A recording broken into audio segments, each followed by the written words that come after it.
It's 11:16, it's Friday, it's April the 5th, and of course, because it's Friday, that means a load of brand new movies come out today, in the cinema, on streaming, and anywhere else you might think. So, every Friday I chat to our movie critic Van Connor, because he gets to see all of these movies before we do. He goes on the red carpets, he sips champagne, he rubs shoulders with the stars, and then he comes on to tell us exactly what he thinks of the movies. Good morning, Van Connor, how are you?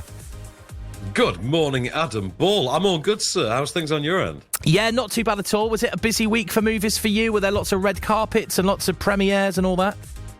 No, the only one I had to miss the premiere for the first Omen this week, which I was really bummed out. I went to a daytime press show instead, but the evening one looked really cool. It was in the Islington screen on the green. It's always great to see horror movies there. So I missed out. They had such great decor, but I did get to go to the premiere of the other movie we're going to talk about later, though, in which Dev Patel and Jordan Peele turned up. So that was a blast. Absolutely, and Dev Patel's first directorial role. So I'm looking forward to hearing what you thought of that one. That's Monkey Man, by the way, in case you don't know. But let's start with first Omen.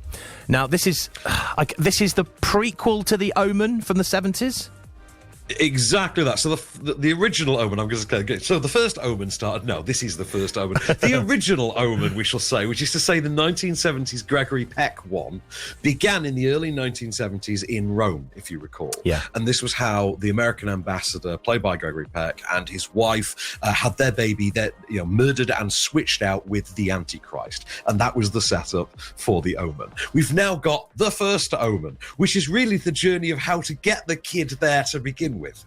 So the idea you've got here is you've got a young American nun, stop me if this sounds familiar, young American nun who goes to Italy to join a convent to get involved with this shady storyline involving, secretive or religious societies and a quest to birth a second coming of some sort. So, so far, so immaculate, except this time around, they don't want to, do what they did in Immaculate, because I don't want to give spoilers on that one.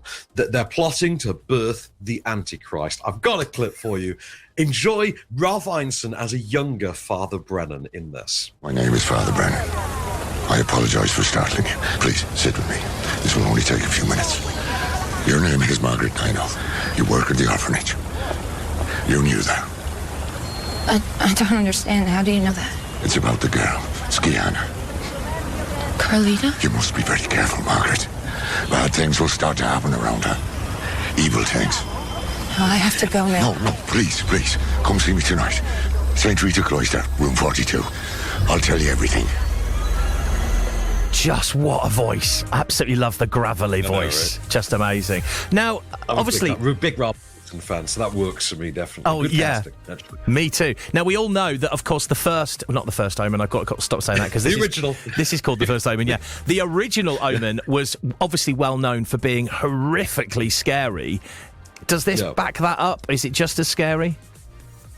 To be honest, it has a couple of minor jump scares that work decently well for a split second, but it's got nowhere near the tension or the power that the original Omen had. I will be honest, I do think it's one of the dumbest, most obvious prequels I've seen in some time. Like there's because I jokingly said to James King before he saw it, I went, what's the plot of this got to be? Because surely the only mystery to the origin of Damien is really how a jackal and his mom had a child. And you think, well, there's no way they'd make a movie stupid enough to actually have to address that. And it's like the anti-Rogue One. Whereas Rogue One was kind of clever about it. This is just moronic at times, but at least it's decently made moronic fare. And Nell Tiger-Free and Ralph Ineson, Bill Nye, Sonia Braga, great cast. They do kind of sell it, but this does feel like the asylum mockbuster of Immaculate from 2 weeks ago. I have to say, you'd take Immaculate again over a revisit to this, given the choice. Okay, well, that is out in cinemas from today if you would like to go and see it. Okay, let's move on to our next one, which is the biggie for this week, I think. Monkey Man. So what did you think to this?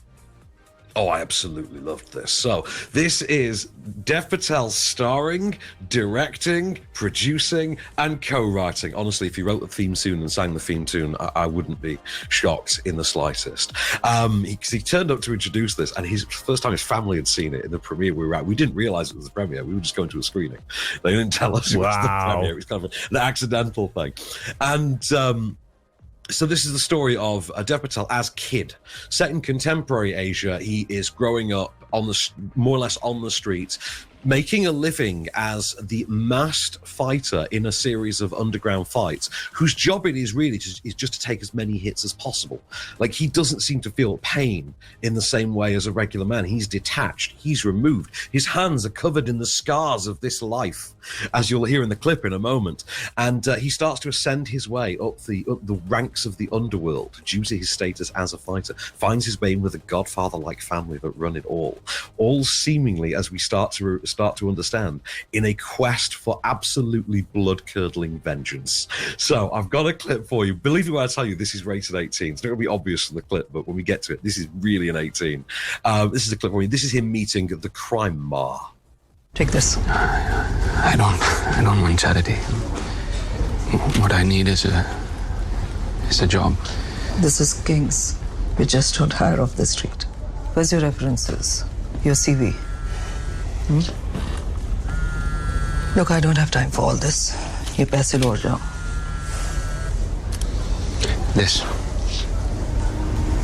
There's my CV. That's bleach. Chemical, oil. Give me the job no one wants to do. I'll do it. No complaint. This is all I know. I've got to say, I've seen the trailer to this. Dev Patel has done incredible things. I mean, I don't know what the budget was for this, but it looks like a really high-budgeted movie.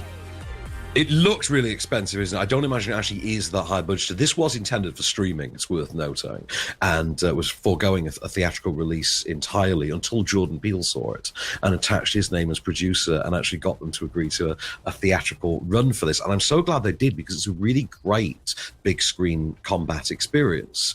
It owes a debt to certain films. It's obviously, you've got your kickboxers, you've got your Ong Baks. We've narratively seen this done before, but I think the unique setting of it and the particular eye that Dev Patel brings to his particular take of the Asian setting allows it to feel unique and fresh enough. You've also got Ashwini Kelsika, as you could hear in the clip there, as Queenie, the sort of, I don't know, the Peggy Mitchell of the crime world, for lack of a, like, murderous Peggy Mitchell. She's fantastic in it as well. She's really properly menacing. Like, you really believe she would just bite chunks out of your face if she had to. She's absolutely horrifying at times. But Dev Patel takes a pounding. He's great behind the camera. He's great on it. I think this is a really banging directorial debut for, an ex-Skins actor, because who saw that coming? Yeah, I know, right? Just done some amazing things and just getting big. This is certainly not going to be the last thing he directs, and I think he's going to be onto some big things. Yeah, it's big things ahead. Brilliant. Well, if you want to go and see either of those, the Omen is, or should I say, First Omen is being shown at the Light in Banbury, and Monkey Man you can see it at View Bicester and Odeon George Street in Oxford as well. Thank you very much, Van. Anything big to look forward to for next week? We've got the Amy Winehouse biopic next week, Back to Black, and one of my favourite filmmakers is back for apparently one last time, because he hates filmmaking so much because of this new one, and it's Civil War. I can't wait for it. It looks great, but apparently it's annoyed him that much. He's like, I quit, I'm done. He's pulled a Lizzo. I was just about to say that. He's just about to say he's done a Lizzo. Amazing. All right, well, we'll see what you think of those next week. Have a lovely weekend, Van, and we will catch up soon. Till the next time, good stuff.